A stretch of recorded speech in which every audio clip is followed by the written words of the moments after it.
What you say can and will be used against you. True for criminal defendants and now apparently for everybody else, too. Cancel culture. Coming soon for a celebrity near you. And later, one of the funniest men on the planet, Mr. Las Vegas himself, George Wallace. He has been packing comedy clubs since the late 70s, and now he's the king of Twitter. His best of his feed is now featured in a new book called Full Twit, The Hilarious George Wallace on Banfield tonight.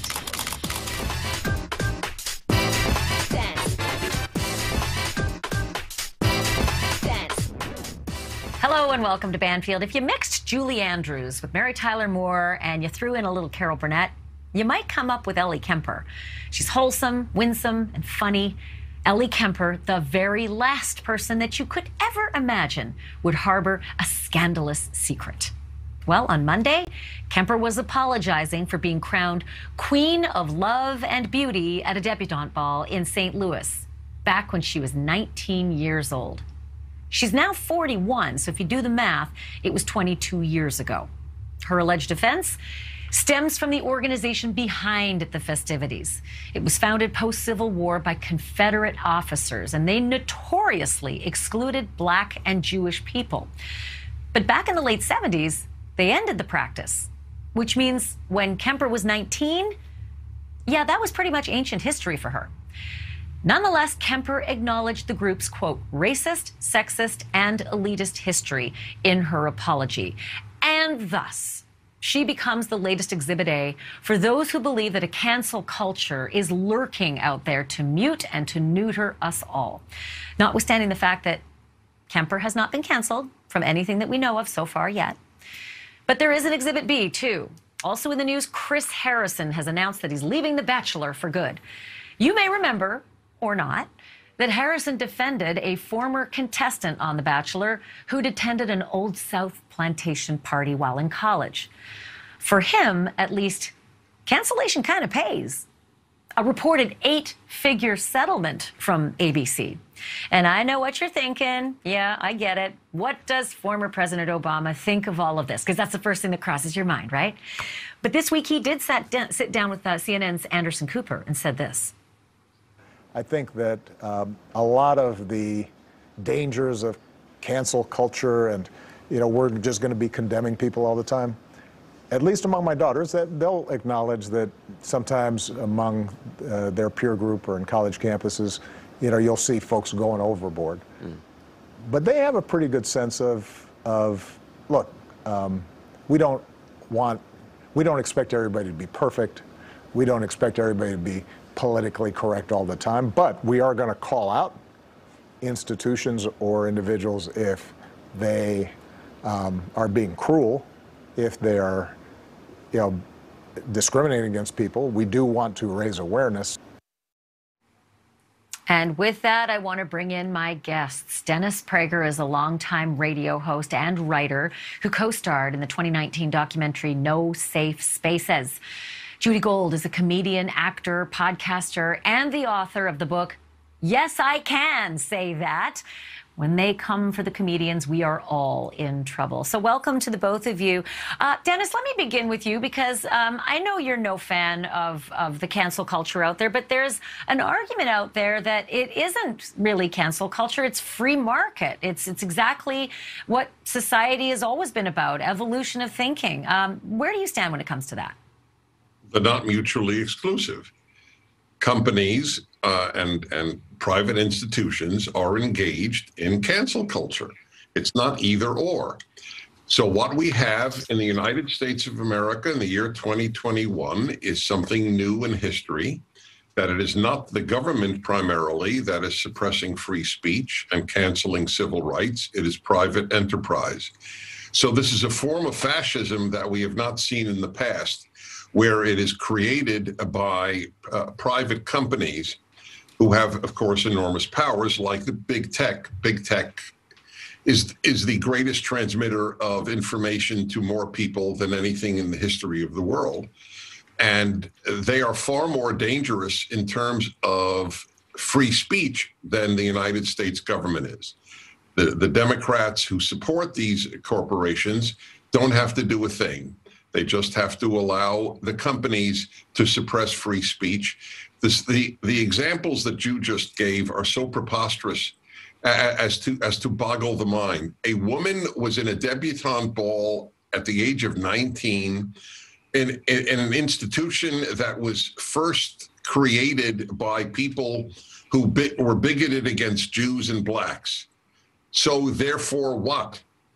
I'm a Jew. Should I not? And I periodically conduct orchestras. That's my avocation. I'm into music.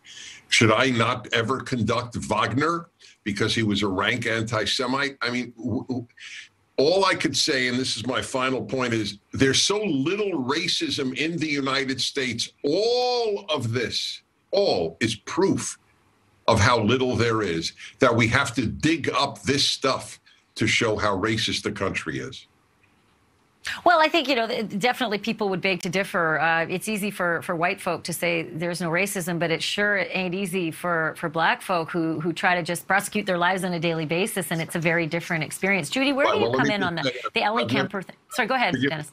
I've never said there's no racism. I said America's not racist. I'm a Jew. I would never say there's no anti-Semitism in America, but I would say that it is a gigantic lie to say America is anti-Semitic.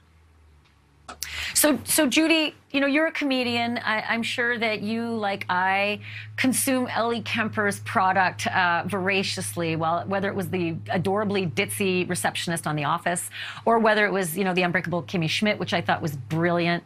I see this, and I'm going to go one further than Dennis when he recapped the story about the Veiled Prophet Society. They had done away with that practice. 20 years before Ellie Kemper showed up, they had done away with that, awful history of banning black and Jewish people from being a part of it. In fact, one of my staff members said she was in it, and she's Jewish. She was in the Veiled Prophet organization, right. Did some of the celebrations. So aren't we supposed to celebrate an organization that changes its ways rather than take them to task for an even older history? Well, I think, what's missing here is intent.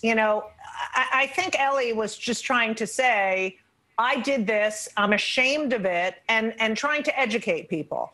I am a Democrat, and I'm also a Jew, and I don't believe in cancel culture at all. But when you say the government is for free speech, is for, the First Amendment, unequivocally, we did have a president who wanted Saturday Night Live investigated, who would not attend the White House Correspondents' Dinner.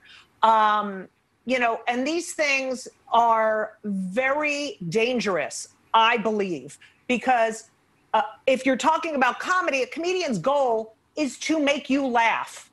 And if you are offended, that is your choice. But people talking about their personal experiences and their feelings about racism, about anti-Semitism. I understand what Dennis is saying. Coco Chanel was a Nazi. She was a Nazi. She was embedded with the Nazis. I go to synagogue. There's plenty of people in Chanel suits with Chanel purses and Chanel, shoes. It's a personal choice. You cannot stop people from speaking their mind. But there's snowflakes on both sides. That you nailed it. You nailed it, Judy. There's snowflakes on both sides, and there are also perpetrators on both sides. All you need to go back to is like Liz Cheney and Colin Kaepernick and the Dixie Chicks. The conservatives who complain about cancel culture are also canceling their own as well. Let me play something from Chris Rock. And Dennis, I want to ask you a little bit about it.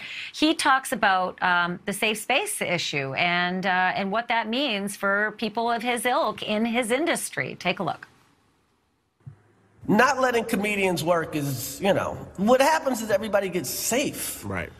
And when everybody gets safe and nobody tries anything, things get boring. I see a lot of unfunny comedians. I see unfunny TV shows. I see unfunny award shows. I see unfunny movies. Because everybody's scared to make a move.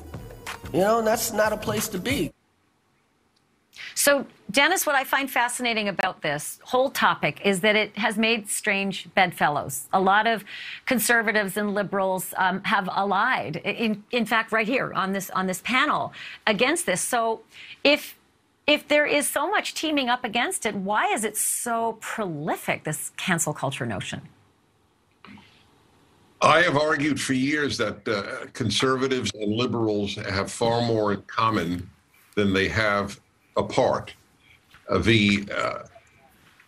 have a Newsweek piece up of 32 questions people should ask their liberal relatives and friends, 32, to determine whether or not that person is a liberal or a leftist. I divide between liberal and left. They have nothing in common. Liberals and conservatives have far more in common than liberals and leftists. For example, I don't remember all 32, but one obvious example is, do you believe that it is a good thing to have an all-black dormitory on a college campus or an all-black graduation? The Ku Klux Klan believes that's a great thing. Liberals think that it's an awful thing. Conservatives think it's an awful thing. The left thinks it's terrific. That's why they build all-black dormitories. Segregation, when I grew up as a liberal in New York City, Columbia University, all the great liberal credentials was racial integration. On the left, it is for, say, racial segregation. So it is not at all strange bedfellows. And the key to saving this country, in my opinion, is for liberals to awaken and realize that we conservatives are not their enemy, the left is. Okay, Judy Gold, I don't know if you're leftist or liberal, but you need to respond to that. I don't really love, identifying myself, one way or another. I'm definitely a liberal, though. I'll say that. So I'll just undo what I just said. But, I agree with Dennis. And this idea of safe spaces, every safe space has a door to the real world. And, this idea that we can't hurt people's feelings or you're offended. So because you're offended, that person should never be able to speak again. That is 100% wrong. It's also wrong to vilify people for things from 30 years ago when we thought differently, when words had different meanings. We evolve and things take on, different identities, different meanings, different, ideas. But it is 100% wrong, especially in comedy. If you were convicted of murder and you're on trial for homicide, your sentence is determined by your intent. What were you thinking? What was your, was it premeditated? And yet you don't give the same consideration to a comedian. It's whatever you think it is, whatever you think it means, not what the comedian thinks. And as far as Twitter's concerned, there's no nuance in Twitter. There's no context. It's like we're constantly defending ourselves. And I have to tell you, as a comedian, oftentimes I will be on stage, I will tell a joke, the audience will laugh and then go, oh, right, I'm not supposed to laugh at that. This is... Yeah, well, and they hope that some cell phone isn't capturing their laughter because now even I think Andrew Yang was called out for having laughed at something nervously. Hey, hold the thought for a second, guys, because when we were just looking at some images, Dennis, from your movie that you made with Adam Carolla, No Safe Spaces. So when we come back after the break, I'm going to touch on another comedian, extraordinarily successful, Seth Rogen, who feels differently than you do, Judy, and definitely than you do, Dennis. He says we do need to rewrite the script, and even Jay Leno has said that too. So more on that when we come back.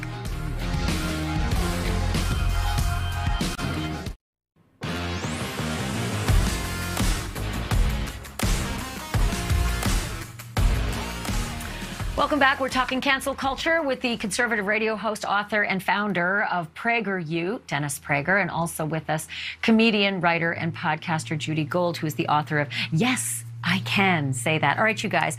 Seth Rogen, who is hilarious, feels a little different than other comedians I've spoken with, and that is he believes, like Jay Leno believes, yeah, maybe we just do need to evolve and we need to deal with the things we've said and change what we say going forward. Here, he puts it far more eloquently than I do. He said this to Good Morning Britain on May 26th. Have a look.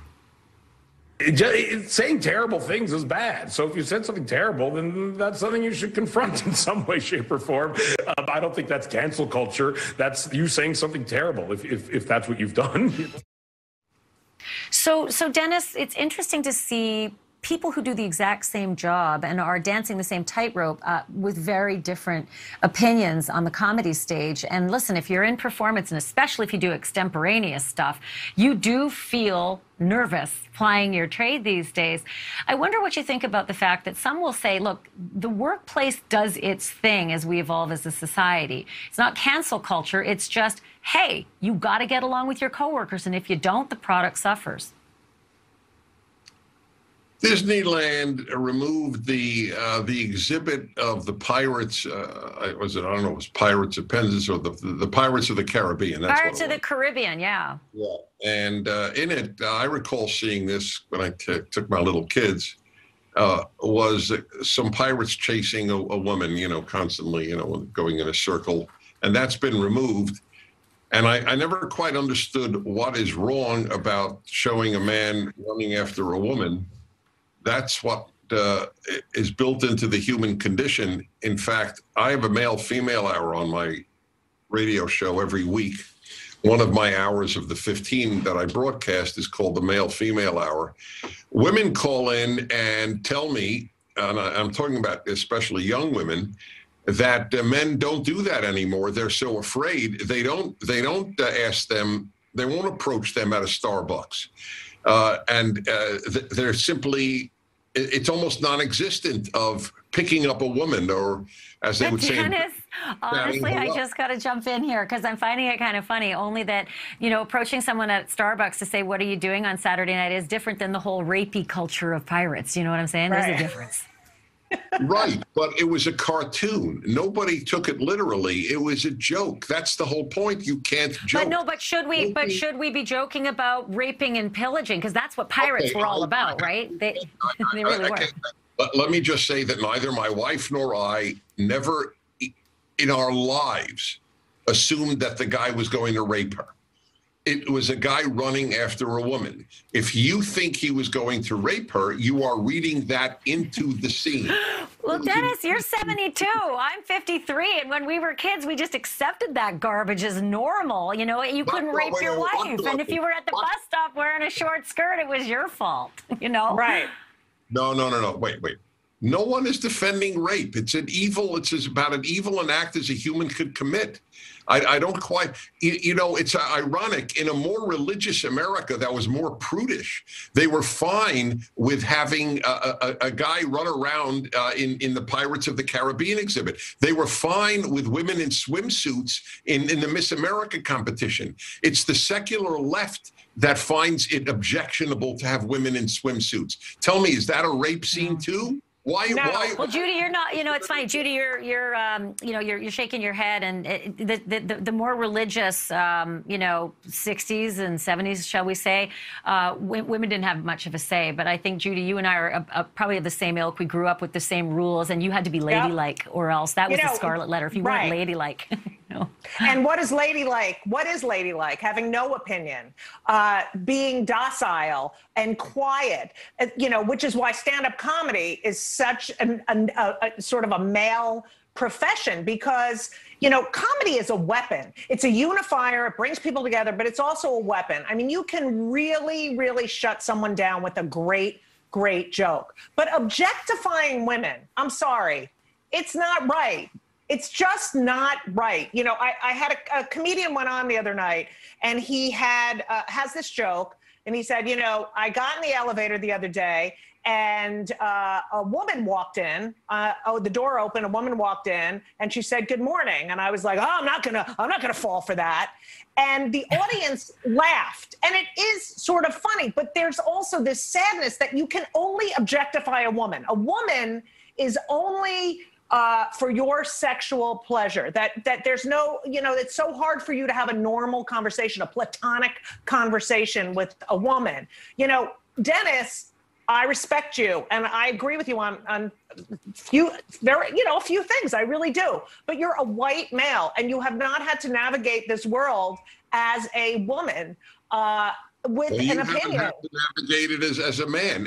It's a useless point. It's like someone said to me once, because I said that there were moral issues. I didn't even speak about making it illegal. I just said there were moral issues to third trimester abortion. And she actually said, you can't comment on abortion. You don't have a uterus. Don't throw the line at me that because I'm not female, I can't comment on anything that has to do with females. Then you can't comment on anything that has to do with males, which means we can't have a conversation. That's not true. That's so dogmatic. It's an absurd. That's dogma. That is not true. No, what you said is dogma. I'm not a female. I can't comment. That's absurd. No, I didn't say you can't comment. Yes, I'm saying, no, I did not. You can say whatever. I believe in complete, utter free speech. You can say whatever you want. But I'm telling you, as a woman who has navigated, being in society for the last 58 years, my personal experience informs my opinions, and they're just as valid as yours. But I'm saying I don't know what it's like to be a white man. I have two, and you know what? And frankly, sons, we've got about got about 30 seconds left. But I think this is such a great conversation because we're getting somewhere. I feel like up until now we're just not getting anywhere. Everyone's just so damn angry, and the death penalty just is being doled out to everybody everywhere for these infractions. Guys, thank you, Dennis Prager and Judy Gold. Will you come back and let's have more of this conversation? Anytime, I really appreciate this. Anytime. Awesome. So glad. Thank you. Also coming up next, one of the funniest men on the planet, comedian George Wallace. So what is that guy who's been funny for decades think of all this crazy cancel culture? He's going to weigh in, and brace yourself. He'll be funny.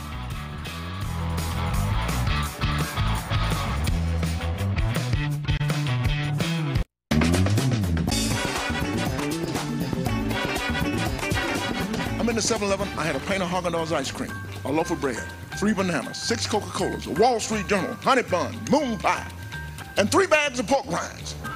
Cashier, you want a bag? I don't understand it. You get on the buses today. All the buses, they want exact change, exact change. I figure if I give them exact change, they should take me exactly where I want to go. Had to go in the drugstore yesterday and get some, my foot is hurting. I had to get some Dr. Shaw products, and they got it all the way in the back of the store. Home Depot. Anybody here working at Home Depot?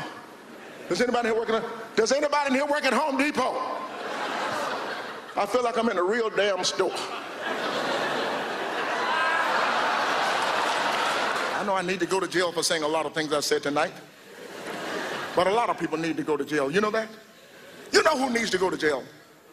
People that pass you on the freeway and then go slower than you were going. These people need to go to jail. Warning, the next half hour could lead to side-splitting laughter and a serious case of sip spray. What do you get when you drive across the country with Jerry Seinfeld and you wow the crowds at each of your stops, and then you win an American Comedy Award for Best Stand-Up Comic? You get George Wallace, where a stop in Las Vegas led to a resident gig there and a super dope Twitter feed. And now he's out with a hilarious new book featuring the funniest of those Twitter posts, aptly named Bulltwit. And he's here to share some of it with me tonight. Welcome, George. It's so good to see you. Good evening, good evening. I'm so happy to be with you because I don't know what to say. I don't have an act. I don't have any jokes, and I'm with you, and you're like a legal journalist. I'm going, did I get in trouble? What happened? I'm with Ms. Banfield. Are you kidding? You're like a walking case of libel right now. Yeah, it's going to be a really fun show. Actually, you know what? That leads me to a natural question, which was, these days, I feel like comedians are walking a tightrope with everything that they say, but you're so quick with your wit. Are you navigating this new sort of cancel culture world well? Boy, I knew you were going to ask that question. I'm the type comedian that I walk out on stage and I talk about anybody and everybody. I'm not going to change my show. It's the way you present your package. and I present my package, I just want to have fun. I will talk about you like a dog, but you will laugh with me. I will never, ever embarrass anybody, and we're going to have some fun, and that's what it's all about. And like I said, I talked about a blind lady. She came to my last show. She came late, and I chewed her out for coming in late. I said, look at all these other people in this room. I said to the blind lady, look at all these other people in this room. You could have shown up on time, and she was so good. She was standing there pointing at me, and I said, and you're not that blind because you're pointing straight at me, but if you do the joke right, people will love you. The lady was so gracious, and she laughed, and she said, Mr. Wallace, I just love you. I don't care what you do. And it's just, if you do it right and present it right, I talk about everybody and anybody, and it's a lot of fun. I'm the most blessed person in the world. I'm like you. I hope you enjoy what you do. I see you laughing tonight, and last night you was with some serious news, but today we're going to laugh a little bit, huh? Well, listen, I'm in your camp. I've been at this game a long time, 33 years, and so I've watched the cultural changes happening, and you know, I get it. It's always been that comedy was the last bastion of, you know, editing, right? You were able to get away with a lot because it was satire. We were supposed to laugh at ourselves.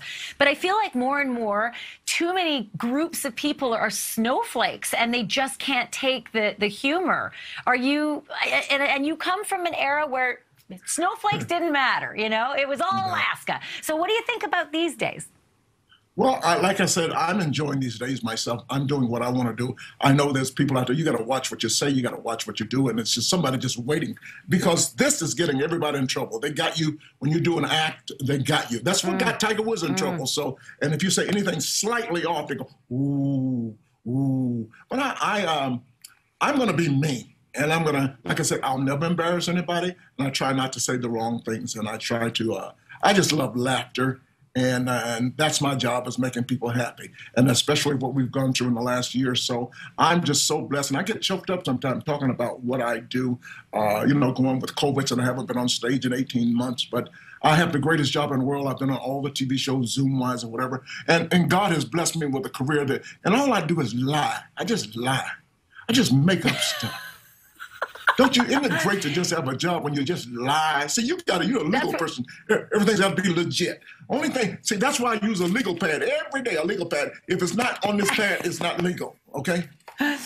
So listen, I mean, the former president used to just say that that's what we did. And there was nothing more offensive than that guy telling us that what we did as news people was a lie. Listen to me. See, you brought up the former president, and that's in my show. I want to be the greatest BSer in the world. But right now, Trump is kicking my ass in the BS department. And you know, all BSers know each other. Hey, Ashley, all BSers know each other. I mean, we don't know each other, but we know each other. You know what I'm saying? We can see each other around the block.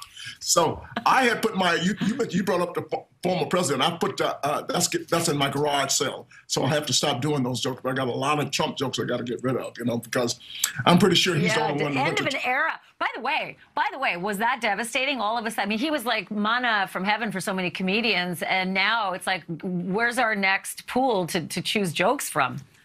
Yeah, because we, you know, Biden's my buddy, but he's doing a lot of, he came in the first day with a 4-letter word, plan. We hadn't heard that word in 4 years, with a plan and things like that. I mean, that's good, but it ain't funny, you know. So.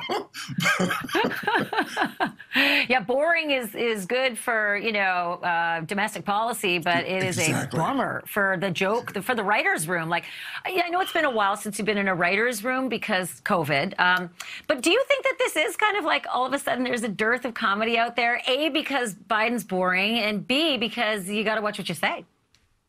But you got to keep writing. Like right now, I'm writing about, I just bought something on TV. I buy everything on TV. You have one of these. You know what this is? What the hell is that? I don't want to know. Hey, this is a PG show. John, what are you doing? What are you doing? You come to my show, a Vegas performer, with something like that, and you expect me not to edit this? You are so filthy. This is a back scratcher. You are really, I thought I was going to be bad. You are awful. You are just off. This is the back scratcher I would buy. Plus, it has the shoehorn on the other end, you know? No, I don't want to know what that is either. I don't believe it's a shoehorn for a minute. oh my God, you're gonna get canceled. Well, 'tis the season, right? Okay, listen, George, I got to go to break, but when we come back, I want to talk to you. Well, you get your phone, because I know all your fans are calling now and saying, what are you doing, you know? When we come back, we're going to talk about your friendship with Jerry Seinfeld and all the things that came with it, the roommates together, and all the business about Vegas. That's when we come back with George Wallace.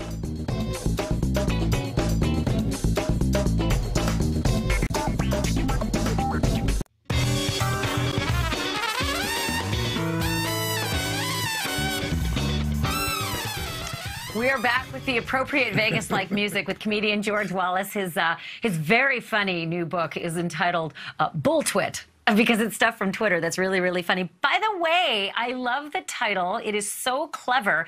But you yourself are extremely clever for grabbing this brand new stage on Twitter to have like a running stand-up show. Is that how you look at Twitter? Yes, well, what happened was I'm a person of age, but I try to keep up with the young comedians, and I wanted to tweet, and I said, I don't know, I'm not going to give away my jokes for free. Then I thought about it.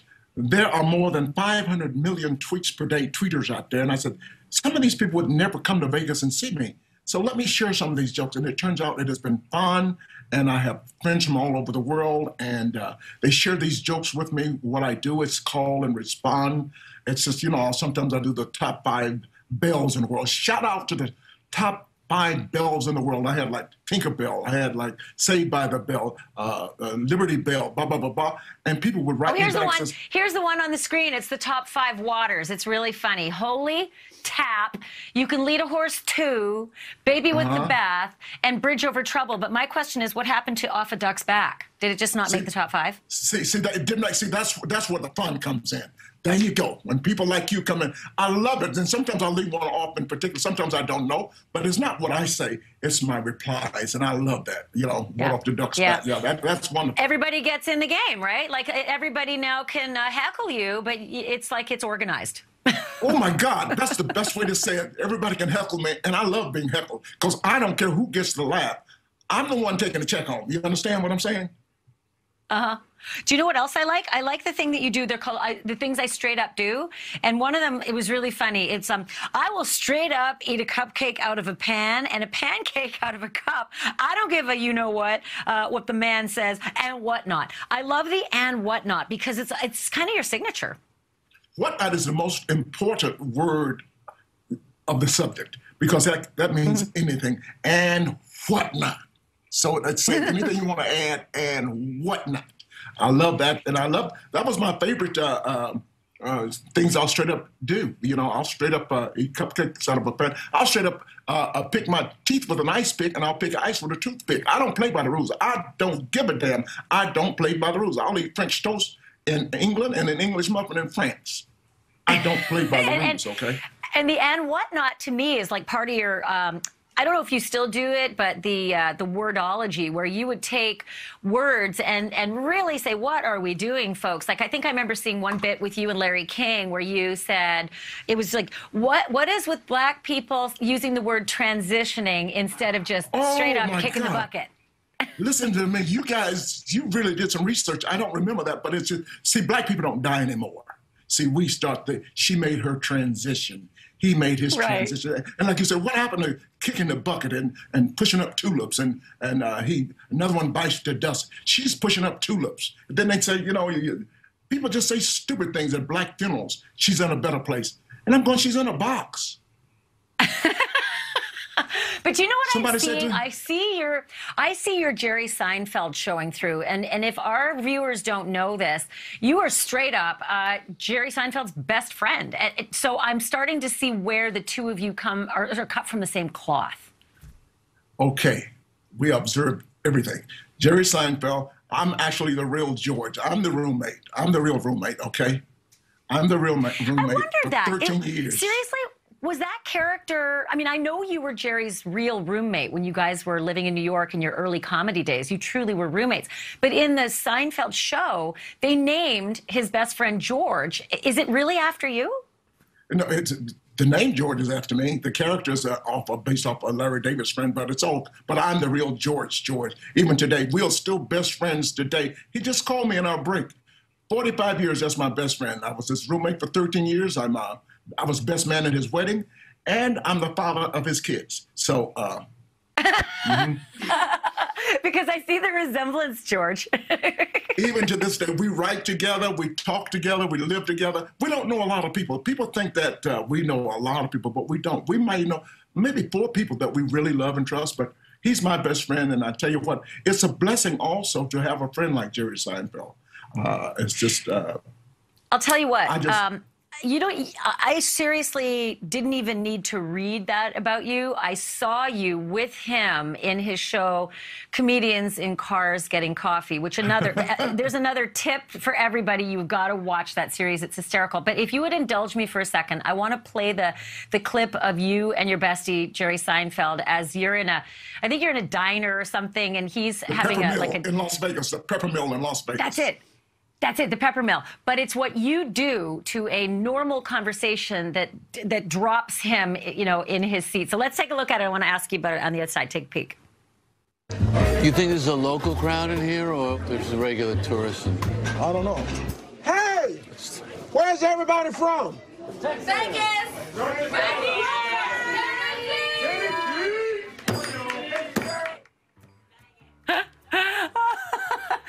Okay, so it takes a lot to make Jerry Seinfeld laugh, but I just got the impression that you two have a special bond, but you keep it, other than that clip, you kind of keep it personal. You really don't blend your professional worlds, do you?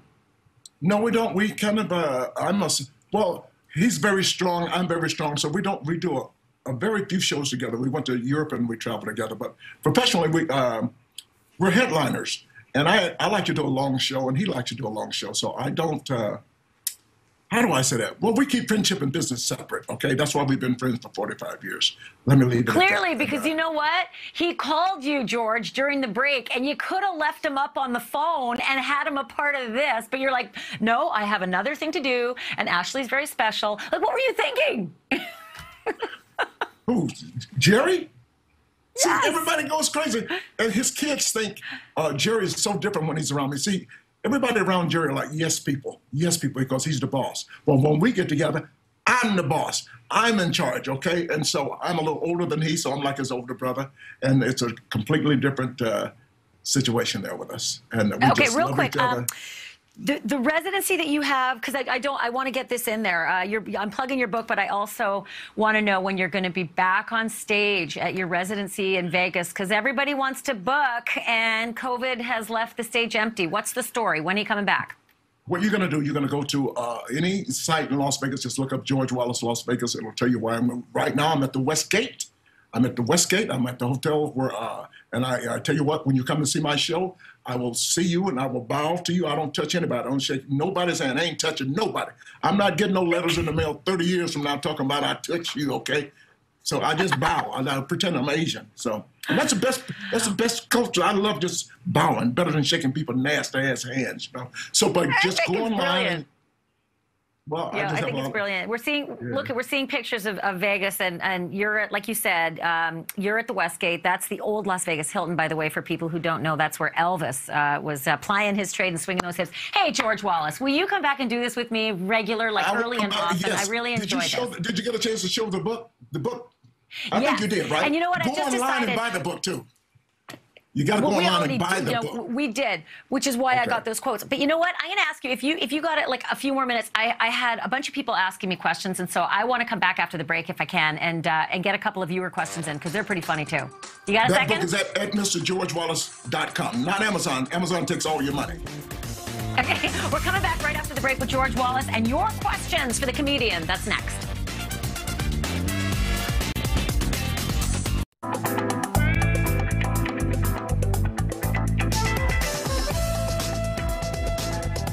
We are back with the extraordinarily talented George Wallace. I don't know how you do what you do, funny on the fly. I mean, I get it if you write bits and you go on stage, but when all of a sudden you're faced with something, you know, and you have to do it right, I just don't know how you do it. So we got some questions from our viewers, George. Mike wants to know, which joke by another comedian do you wish that you wrote? Oh, my God. Oh, man, there's so many good comedians out there. Kathleen Madigan and so Joel Osteen. is one of the best comedians in the world. You know Joel Osteen. He won't start a sermon without telling a joke. What is the best joke I wish somebody done? I don't know. Oh, Richard Pryor, but I can't tell it on. Yeah. By the way, how hard is it to be funny without dropping F-bombs? Because there's a real difference, right? Certain comedians, they keep it completely clean. Other ones, man, Eddie Murphy in the day, I just couldn't stop laughing. And most of it was because F-bombs were kind of new. I'm from old school, so at ABC, NBC, and CBS, so we had to keep it clean, and that's I'm pretty much clean now. But I want to cuss. I want to cuss really badly. So I'm from Atlanta, and there's a guy, a rapper in Atlanta. His name is Waka Flocka Flame, and I said, "Ooh, that's close enough to cussing, Waka Flocka." So that's my new cuss word, Waka Flocka. I was at church yesterday, and the preacher walked up into the pulpit. I said, "Look at this Waka Flocka walking up here." So it's just that's my cuss word, Waka Flocka. You can say it. Just say that is magic. Everybody's a Waka Flocka, yeah, so you have fun. I'm going to see if I can't work that into the news some way. I think it's perfect. Okay, Fred asks, have you ever won a lot of money while you're in Vegas? Believe it or not, I don't gamble because all of those pretty hotels and those chandeliers and everything you see in Las Vegas, you know how they got that money from people, right? That's right. 9 times out of 10. The worst thing you could do is win $100,000 in Las Vegas because you think, I know how to do this. They're waiting for you to come back. They will get that money back one way or the other. You can't win. I tell people, when you come to Las Vegas, just mail your money in. Do what I do. I get off the airplane, I go straight to the casino cashier, and I give them all my money. Ain't no need me waste my time gambling. Well, you know what? You're no dummy, that's for sure. I personally, I can't stand the smoke, but okay. Nancy wants to know, do you remember the first joke you ever told? Oh my goodness, I think it was in New York City about how the people I was in Los Angeles, they wait for the bus. In New York City, we look for the bus. You know, when you're in New York City, you get out in the middle of the street. We look for the bus. I don't know whether it worked or not, but that was 45 years ago. And I still do what I love doing. I have the greatest job in the world, just making people laugh. And when I see happy people, it makes me happier. I am so blessed. And I'm having fun with you. Oh, I'm so glad. This is such a treat. Like, you know, we're always covering doom and gloom. So this is just, this is really fun to be able to talk to you. Michelle wants to know, because you act as well, what's your favorite movie that you've been in? And who is your favorite actor that you worked with? Oh, the favorite actor is a guy I don't like. I just don't like him at all. And that's Morgan Freeman. Don't like him. And why I don't like him? Because all the roles he played, I auditioned for those roles. And he got them. And he just makes me sick. Nelson Mandela, I could have talked like this. You know, I could have played there. And I live in Atlanta. Hell, I could have driven Miss Day's ass around. I know more about Atlanta than he does. But Morgan Freeman, I worked with him in a movie called Just Getting Started just last year. And boy, and he talked about my mama like a dog, man. This guy's the nicest guy in the world. There he is. Like, this guy is the nicest guy in the world. And I tell you, he said my mama's so ugly, she can stop bird doo-doo right in the middle of the air. He just talked about my mama like a dog, and it's just crazy. We had so much fun. So Morgan, has he ever taken you to task for putting him in your bit? Oh no, he knows. I told him first. They told him, says Morgan, George Wallace doesn't like you. And he says, why you don't like me, George? And let me tell you what happened with Morgan Freeman. The first day of shooting, I had never met this man before. And all of a sudden, they're shooting from behind him at us. And all of a sudden, Morgan Freeman says, why do I have to do this? I'm a lead star here. I got to stand there and I don't have to do this. And I don't know where I said, Morgan Freeman, sit down and shut the F up. And the place went berserk. It was so funny. He was hitting the table with that bad hand. He was in it with the bad hand, but I don't know where it came from. And people said, I can't believe you said that to Morgan Freeman. And all this time, I thought you were going to say, yeah, Morgan Freeman doesn't like me because he thinks I'm that Alabama politician. Hey, George Wallace, your book, Bull Twit, is available on your website, georgewallace.net. I'm coming to see you in Vegas. I wish you all the best, and I look forward to our next conversation. And I love you, and there's absolutely nothing you can do about it because my love for you does not require your permission. I'm George Wallace.